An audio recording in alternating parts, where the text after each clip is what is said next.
Diencephalon, one of the two major divisions of the forebrain. It's made up of four main components: the thalamus, the subthalamus, the hypothalamus, and the epithalamus. The thalamus assists in sensory perception, regulation of motor functions, and control of sleep and wake cycles. It's known as the information relay station. It also occupies the central portion of the diencephalon. It's ovoid of shape and about 4 centimeters long. It's connected to all areas of the cerebral cortex. Then there's the hypothalamus, which is the control center for many autonomic functions through the release of hormones. The epithalamus, which is in the posterior area of the diencephalon that includes the pineal gland, and it aids in the sense of smell and helps to regulate sleep-wake cycles. The subthalamus assists in motor control. It's also located within the diencephalon is the third ventricle, one of the 4 brain ventricles or cavities filled with cerebrospinal fluid. And also, the diencephalon is primarily made up of brain nuclei or gray matter. Let's talk about the function of the diencephalon. It relays sensory information between brain regions and controls many autonomic functions of the peripheral nervous system. It connects structures to the endocrine system with the nervous system and works in conjunction with limbic system structures to generate and manage emotions and memories. Several of the functions of the body include directing sense impulses throughout the body, autonomic function control, which was previously mentioned, endocrine function control, also previously mentioned, motor function control, homeostasis, and then, of course, our senses: hearing, vision, smell, taste, and touch perception. The diencephalon is primarily situated between the cerebral hemispheres, superior to the midbrain. Another way to find the diencephalon is to look in the telencephalon, which is where it is embedded. The borders of the diencephalon include the rostral optic chiasm, the caudally mammillary bodies, and the dorsal thalami. Like previously said, the diencephalon is associated with the third ventricle, which surrounds the inner thalamic adhesion. A nerve related to the diencephalon would be the optic nerve in the fiber type SSA. Where do the axons of the optic nerve arise, would be a question someone asked, and that would be the retinal ganglion cells. Let's talk about some medical implications associated with diencephalon.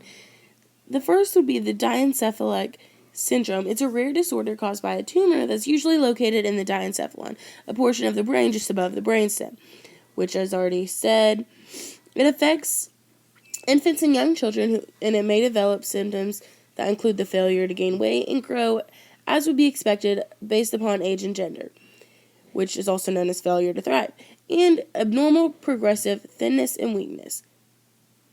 Affected infants and children may behave in an alert, happy, and outgoing manner, which is in contrast to their outward appearance. Additional symptoms such as vomiting, vision abnormalities, headaches, and pallor can also develop. Diencephalic syndrome can progress to cause severe, life-threatening complications. And then another disease or implication that we could associate with diencephalon, with the diencephalon, would be seizures because of the thalencephalon. If you're wondering what the heavy breathing is in the background, just watch.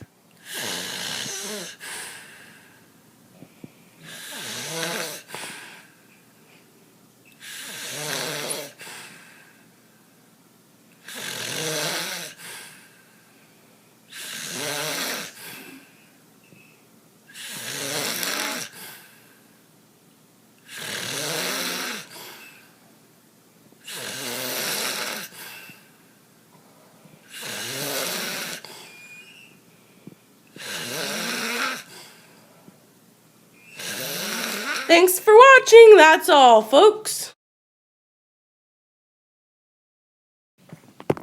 The major landmarks of the limbic system are the tracts along the border of the cerebrum and the diencephalon. An example of the use of the limbic system are many emotional areas. Many examples are rage,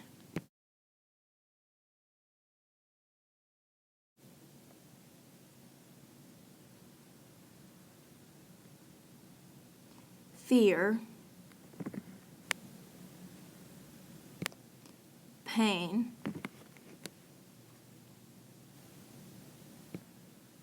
sexual arousal, and pleasure.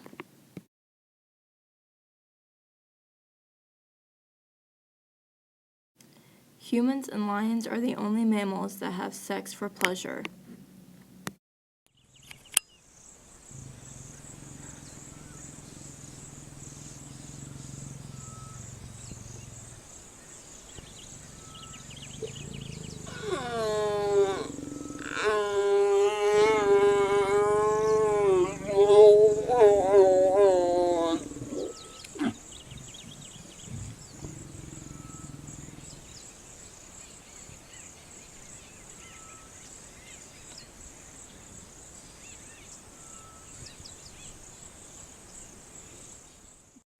Without the limbic system, we would not be able to feel any of that. The main reason why the limbic system is important is because it controls behaviors essential to life, such as the desire to eat and drink. It's not only responsible for our emotional lives, but also many higher mental functions, such as learning and formation of memories. So basically, in a nutshell, without this part in our brain, we would not have the ability to take in new information or feel.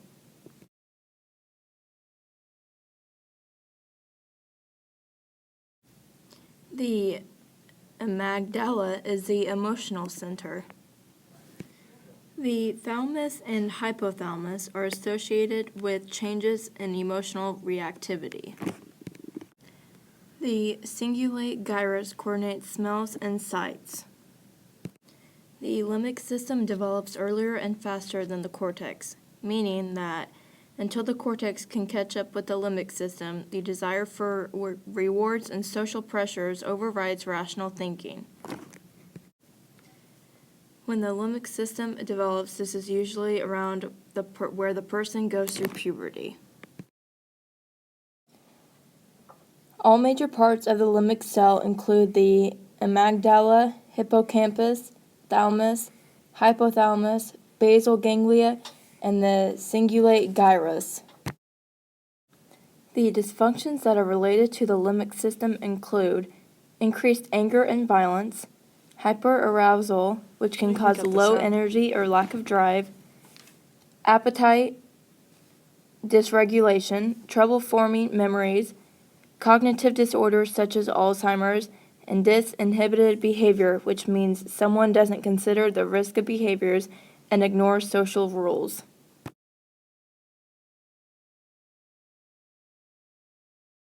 Extensive connections between the limbic system and lower and higher brain regions allow the system to integrate and respond to a variety of environmental stimuli.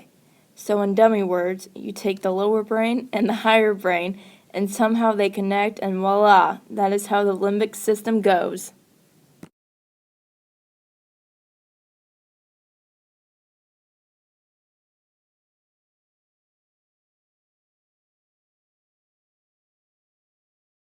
The cerebellum is the part of the brain at the back of the skull and vertebrae. Its function is to coordinate and regulate muscular activity.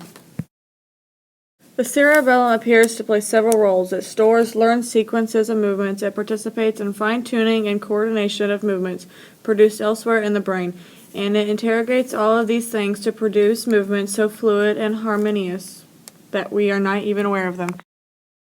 And as you can tell in this here video, Raimi does not have a strong cerebellum, as his movements are not in any way in harmony. He is very klutzy and does not have any sense of balance. People could suffer from cerebellar syndrome where there is damage to the cerebellum regardless of its origin. For example, if a patient with cerebellar syndrome tries to touch an object, the movement of her hand will begin late, then accelerate beyond what is normal. Okay, we're going to try this exercise. I want you to pick up your tea, please.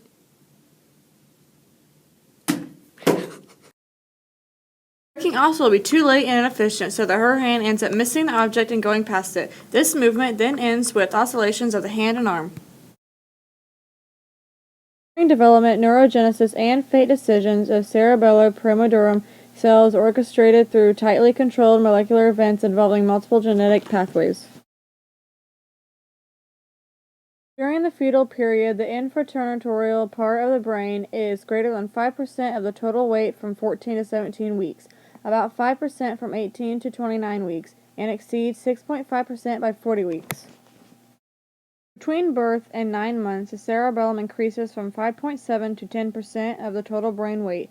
Therefore, the growth rate is the same as brain growth overall, and the proportional weight is constant. Anatomists classify the cerebellum as part of the metacephalon, which also includes the pons.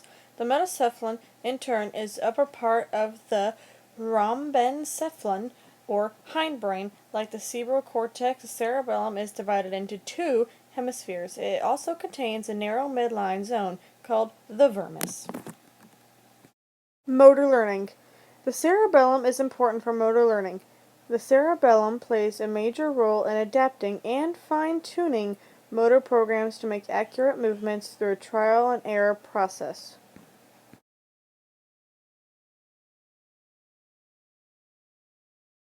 And here, for example, we have a video of my mother trying to catch a softball and succeeding because of the trial and error process we completed.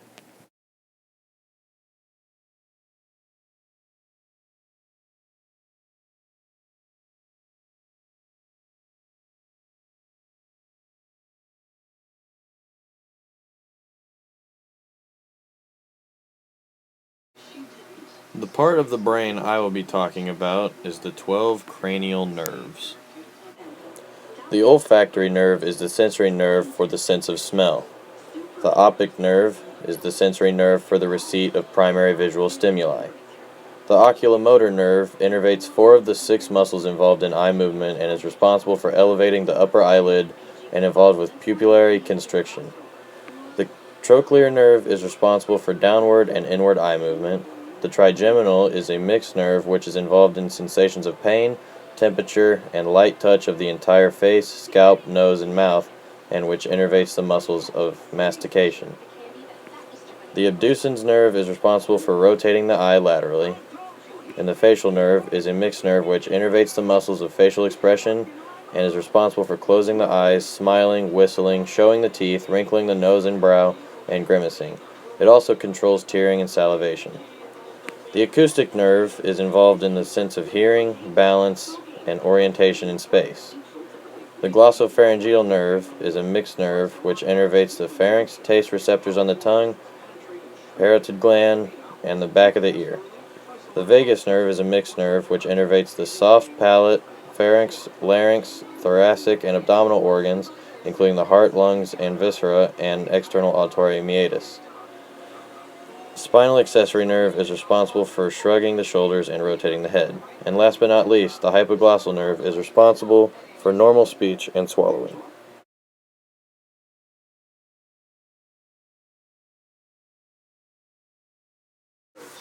Every one of the nerves is a major part of the brain. Now I'm going to talk about what happens if there's any problems with any nerves in the brain. If there's a problem with your olfactory nerve, you wouldn't be able to smell correctly. And if the optic nerve is damaged, then you wouldn't be able to see perfectly. If the oculomotor nerve is damaged, you wouldn't be able to move your eyelid normally. And if you damage your trochlear nerve, then you couldn't look downward or inward normally. If the trigeminal nerve is damaged, you basically have a much higher pain tolerance, and you won't be able to look side to side if your abducens nerve gets damaged. If your facial nerve gets obliterated, then that means you can't smile, whistle, or close your eyes. And you would go deaf if your acoustic nerve got damaged.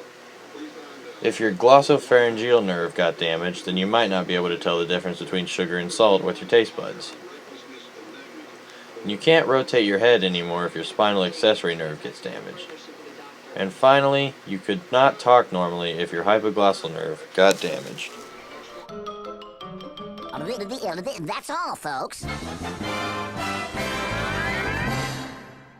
The midbrain or mesencephalon is a portion of the central nervous system associated with vision, hearing, motor control, sleep-wake arousal, and temperature regulation. The brain serves as the pathway for the cerebral hemispheres in the lower brain and as the center for the auditory and visual reflexes. The midbrain processes visual stimuli, integrates visual and auditory motor reflexes, and relays auditory info. The midbrain is part of the brainstem. The brainstem is the stem-like part of the base of the brain that is connected to the spinal cord. It regulates autonomic functions, those that the body carries out without conscious thought, such as digestion, heart rate, and breathing rate. During embryonic development, the midbrain arises from the second vesicle, also known as the mesencephalon, of the neural tube. Unlike the other two vesicles, the forebrain and the hindbrain, the midbrain remains undivided for the remainder of neural development. It does not split into other brain areas, while the forebrain, for example, divides into the telencephalon and the diencephalon. The tectum, Latin for roof, makes up the rear portion of the midbrain and is formed by two paired round swellings, the superior and inferior colliculi. The superior colliculus receives input from the retina and the visual cortex and participates in a variety of visual reflexes, particularly the tracking of objects in the visual field. The inferior colliculus receives both crossed and uncrossed auditory fibers and projects upon the medial geniculate body, the auditory relay nucleus of the thalamus. The tegmentum is located in front of the tectum. It consists of fiber tracts in three regions distinguished by their color: the red nucleus, the para-aqueductal gray region, and the substantia nigra. The red nucleus is a large structure located centrally within the tegmentum that is involved in the coordination of sensory motor information. The substantia nigra is a large pigmented cluster of neurons that consists of two parts, the pars reticula and the pars compacta. Cells of the pars compacta contain the dark pigment melanin. These cells synthesize dopamine and project to either the caudate nucleus or the putamen, both of which are structures of the basal ganglia and are involved in mediating movement and motor coordination. The para-aqueductal gray region of the tegmentum is made up of gray matter, neural tissue with relatively few axons covered in myelin, and surrounds the cerebral aqueduct, a short canal that runs between the third and fourth ventricles of the brain. The para-aqueductal gray refers to the function primarily in pain suppression as a result of its naturally high concentrations of endorphins. Also within the midbrain are the crus cerebri, tracts made up of neurons that connect the cerebral hemispheres to the cerebellum. The midbrain also contains a portion of reticular information, a neural network that is involved in arousal and alertness. Cranial nerves in the midbrain stimulate the muscles controlling eye movement, lens shape, and pupil diameter. The hippocampus plays an important role in short-term memory. The pineal body synthesizes melatonin. The corpus callosum links the two brain hemispheres. Because the midbrain houses the hypothalamus, it plays a major role in autonomic body functions. Damage to the midbrain can result in a wide variety of movement disorders, difficulty with vision and hearing, and trouble with memory.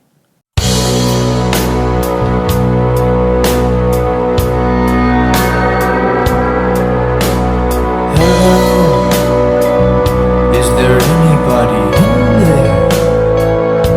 Just nod if you can hear me. Your cerebrum has motor control. Ew, gross. I hear you're smelling things. 'Cause your olfactory bulb lies underneath your frontal lobe. Cerebral cortex can process information well. More than basic facts, what we see, hear, feel, and smell. It can feel pain, it can feel bleeding. Somatosensory neurons excited. When a dummy goes and tries to speak, Wernicke's area makes sense of what they're saying. When I was a child, I had a fever. My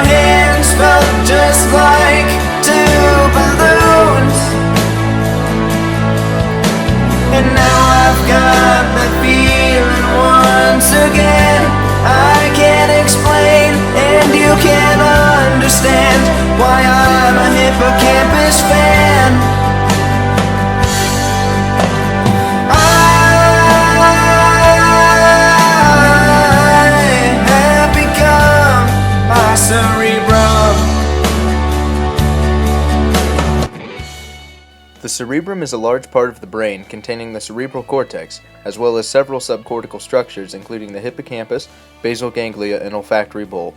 In the human brain, the cerebrum is the uppermost region of the central nervous system. The telencephalon is the embryonic structure from which the cerebrum develops prenatally. In mammals, the dorsal telencephalon, or pallium, develops in the cerebral cortex, and the ventral telencephalon, or subpallium, becomes the basal ganglia. The cerebrum is also divided into approximately symmetric left and right cerebral hemispheres.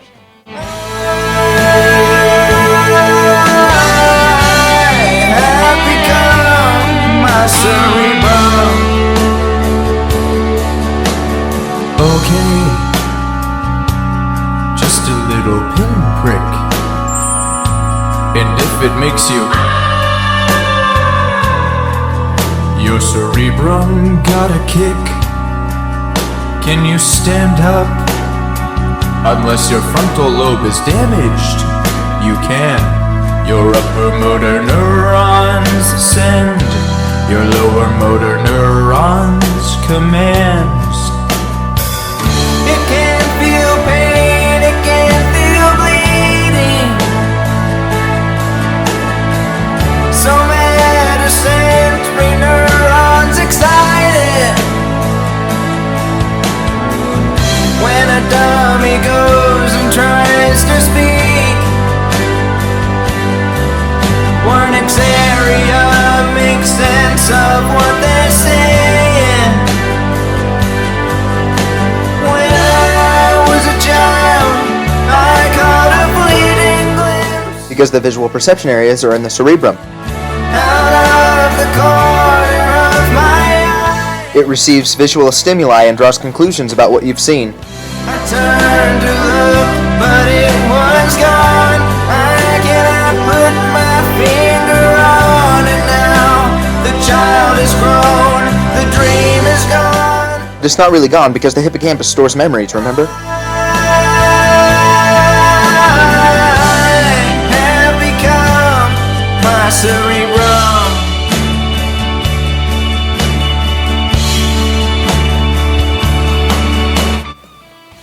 The cerebrum is important because it's a major part of the brain, controlling emotions, hearing, vision, personality, and much more. It controls all voluntary actions. Damage to the primary motor cortex results in paralysis. Damage to the olfactory bulb results in the loss of the sense of smell. Damage to Broca's area results in the inability to speak or expressive aphasia, while damage to the Wernicke's area results in receptive aphasia, the inability to understand what you're hearing. Damage to the hippocampus can result in loss of memory. Long story short, the cerebrum's important, and without its ability to synthesize auditory stimuli, we wouldn't be able to enjoy the rest of David Gilmour's solo.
The medulla oblongata, the part shown in dark green in the photo, is a part of the brainstem which moves all communications, both sensory and motor, between the brain and the spinal cord.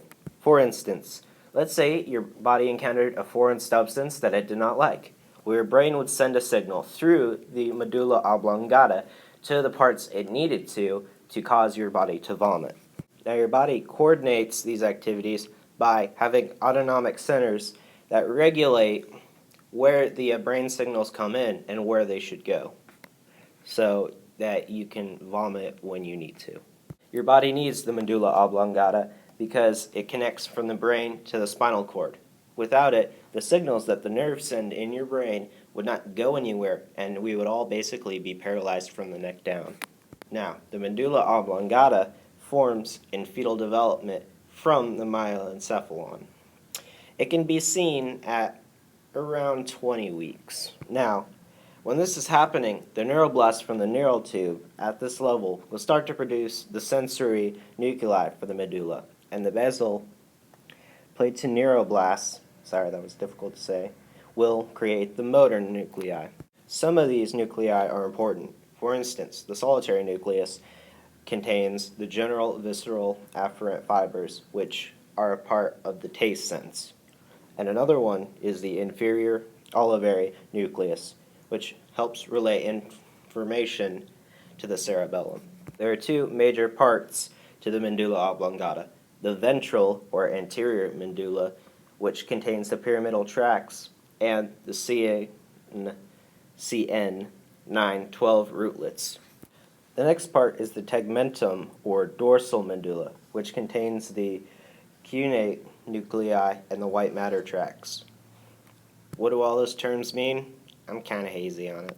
Dysfunctions of the medulla oblongata can be almost anything that is automatic to your body. That would include heart rate, blood pressure, vomiting, sneezing. Well, the stopping of that, not the causing of that. The most common instances of this are dyspnea, which is shortness of breath, or actual choking. There are actually cases of this. 22-year-old female went to a doctor in October of 2012 with a complaint of shortness of breath and frequent choking for a month. They did a lot of examinations to her lower cranial nerves, and they did a CT scan and an MRI, and it showed that there was a mass lesion on the dorsal surface of her medulla oblongata, and that this was causing her shortness of breath and choking. So the problem turned out to actually be a tumor. So, sorry for saying so much. So, the woman had a craniotomy and a laminoplasty to get rid of most of the tumor, and then they went through with radiotherapy to make sure that they got it all. The good news, if you do have this, is that it's treatable. The person who had this, her latest MRI from her brain and her whole spine, done a year later, have shown no residual or recurring tumors through the entire body. So that's pretty good. The pons is a portion of the brainstem located above the medulla oblongata and below the midbrain. Although it is small, at approximately 2.5 centimeters long, it serves several important functions.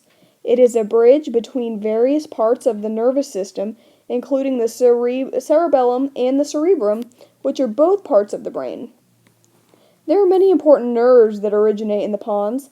The trigeminal nerve is responsible for feeling in the face. It also controls the muscles that are responsible for biting, chewing, and swallowing. The abducens nerve allows the eyes to look from side to side. The facial nerve controls facial expressions, and the vestibulocochlear nerve allows sound to move from the ear to the brain. All of these nerves start within the pons. As part of the brainstem, the pons also impacts several automatic functions necessary for life. A section of the lower pons stimulates and controls the intensity of breathing, and a section of the upper pons decreases the depth and frequency of breaths. The pons has also been associated with the control of sleep cycles. The pons has two overarching roles. The first is the regulation of breathing. In the pons, there's a structure called the pneumotaxic center. It controls the amount of air breathed and breaths per minute, which is known as the breathing rate. In addition, the pons is involved in the transmission of signals to and from other structures in the brain, such as the cerebrum or cerebellum. The pons is also involved in sensations such as hearing, taste, and balance. Finally, the pons is involved in the regulation of deep sleep, as I had mentioned before. There is a syndrome known as locked-in syndrome. This This is a condition resulting from interruption of motor pathways in the pons, usually by infarction. This disconnection of the motor cells in the lower brainstem and spinal cord from controlling signals issued by the brain leaves the patient completely paralyzed and mute, but able to receive and understand some sensory stimuli to the thalamus. Nice. The pons begins to form around week 3 or 4 of embryonic development, and then it is actually one of the last things to be fully formed. Not even happening until after the baby is born. Oh. Here's an interesting recent fact for you. There is a new finding in the development of the pons in human fetuses. Here is a quote. Morphometric and histological studies of the pons were performed by light microscopy in 28 cases of externally normal human fetuses, ranging from 90 to 246 millimeters in crown rump length, and from 13 to 28 weeks of gestation. Interesting. And then, by using the transfontanal approach, evaluation of the fetal pons is feasible via the mid-sagittal plane. The nomograms developed and the ratio to fetal vermes provide reference data that may be helpful when evaluating anomalies of the brainstem. Neat.